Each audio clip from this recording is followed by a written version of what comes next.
in the last episode, new arrivals face challenges in America. While in Vietnam, a new movement began.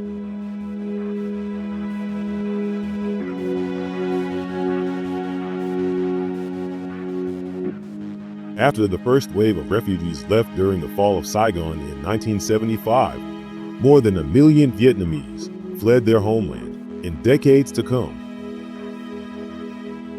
They were the boat people, refugees who risked everything to escape oppression and the fear of persecution. Thousands perished at sea, lost to storms, starvation, or attacked by pirates.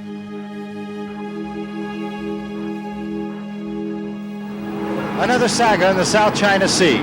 A Vietnam refugee boat has been spotted. The USS Blue Ridge was about 50 miles away. We've reversed course and have closed the position. As you can see, the refugee boat is just off the port bow now. We'll launch our utility boat with a boarding party, go aboard and see what the situation is as far as food, clothing, medical needs, and seaworthiness of the boat. The boarding party investigated and found 54 people crammed into a boat less than 40 feet in length. The boat was deemed unseaworthy by Commander Williams, Blue Ridge Operations Officer and boarding party commander. The bilge pump had stopped operating and they were bailing water. The engine wouldn't run and the compass hadn't worked in days. The people were rescued and the boat was scuttled. They had been at sea for 10 days, searching for freedom. Later, we asked why they had fled communism. What for?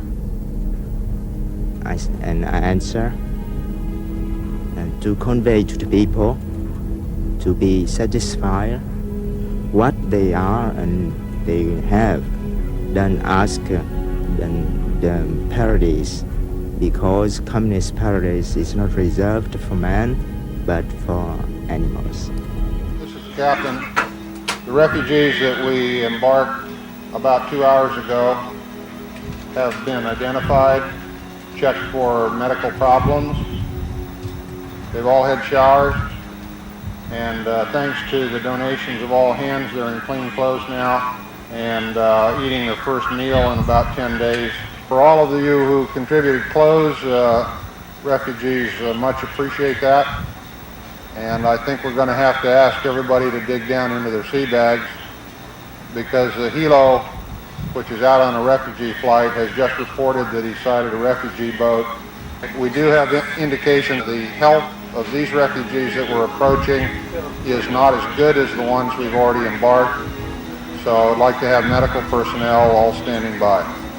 They were indeed in worse shape. This boat had 37 people in it, all suffering from malnutrition and dehydration, and probably would not have stayed alive but a few more days. Many were carried aboard by the Blue Ridge sailors.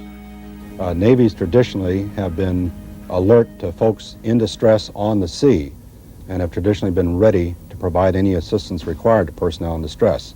The Vietnamese refugee situation has received a lot of attention, but it's really an extension of a role that's been played by our Navy for many, many years. In this particular instance, however, we have in fact not diverted our ships for refugee operations, but asked our people to be especially alert to spot some of the boats carrying refugees from Vietnam, and very frequently in considerable distress on the high seas. A bunch of sad people, very sad. I agree. How long have you One been day, at sea? 30 days. 30 days today, he said, one guy said. Haven't eaten nor any water for 20 days. They said 5 kids died over the period. The engine stopped running 5 days out. Transmissions all tore up. They all started crying when we pulled up alongside. They wouldn't let go of you, held onto your arm, wouldn't let go. Everybody was crying, saying hallelujah. They knew hallelujah and number one. They knew all that, American number one. 20 people from this boat were treated for extreme dehydration. It was a total effort on the part of every crew member aboard the flagship. The 91 rescued by the USS Blue Ridge brings the Navy's total to more than 600 for the months of October and November alone, and to more than 4,500 since the President stepped up rescue operations in July of 1979. For the officers and men of the USS Blue Ridge, this rescue has sparked a deep sense of caring in all of them. As the commanding officer so aptly put, these are good memories the crew will carry with them for the rest of their lives. I'm Chief Journalist Ron Barktle aboard the USS Blue Ridge in the South China Sea.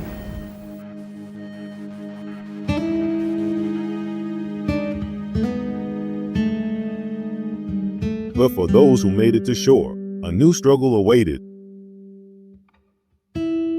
Lingered in refugee camps for years, waiting for acceptance from asylum countries.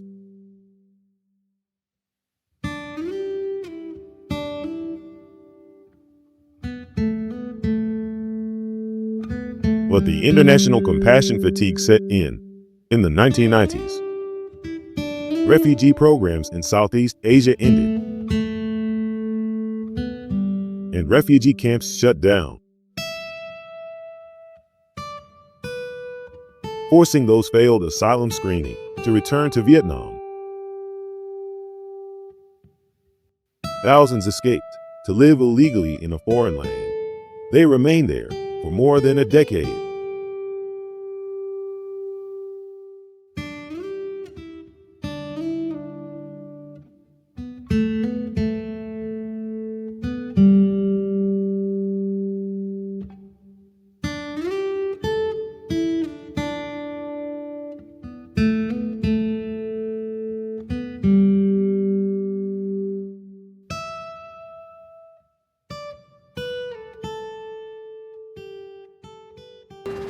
Năm 1989 thì tôi quyết định ra đi, và lần này thì tôi đã được thành công, và tôi đã đặt chân lên nước Philippines này vào ngày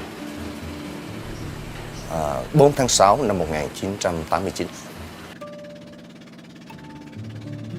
Chúng tôi đi đến cái ngày mà đến những ngày tháng đó thì chúng tôi biết được rằng là cái trại tị nạn đã được đóng cửa, không còn đón nhận người tị nạn nữa.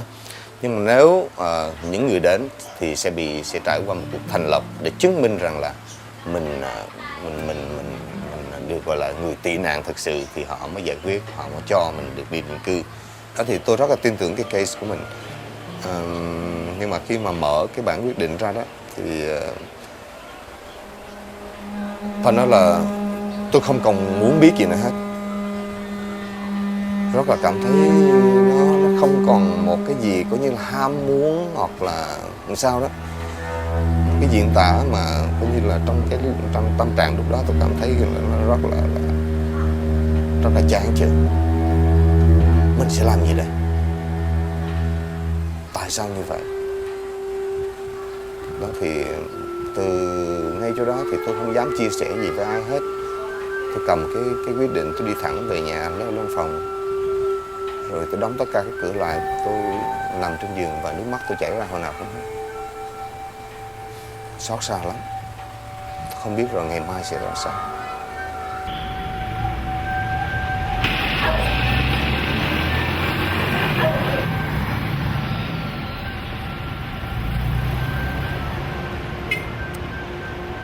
Nói vậy chứ em biết sao, không có nào bằng tình thương của quê hương mình hết, của đồng bào mình hết, của anh chị em mình hết. Mình sống ở xứ lạ quê người, đôi khi mình cảm thấy lạc lối lắm em ạ.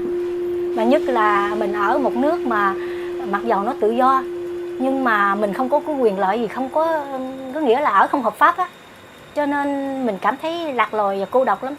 Khi mình giấy nợ mà người Phi lỡ lớn tiếng một cái, mình cũng ráng nín mình im, mình còn không có dám cãi vã gì đấy. Mình sợ rủi có hận thù rồi sanh ra nhiều cái chuyện không tốt. Cho nên mình phải ráng chịu đựng. Bởi vì trên phương diện pháp lý mình không có giấy tờ, không có cái gì để bảo hộ cho mình hết. Người Việt mình á, đi bán như vậy có tiền, cho nên họ cướp mà họ giết chết. Nhưng mà khi giết chết rồi á, thì anh em xúm nhau để chôn, chứ không có cái hội đoàn nào mà bên Nhật hay là này kia hết.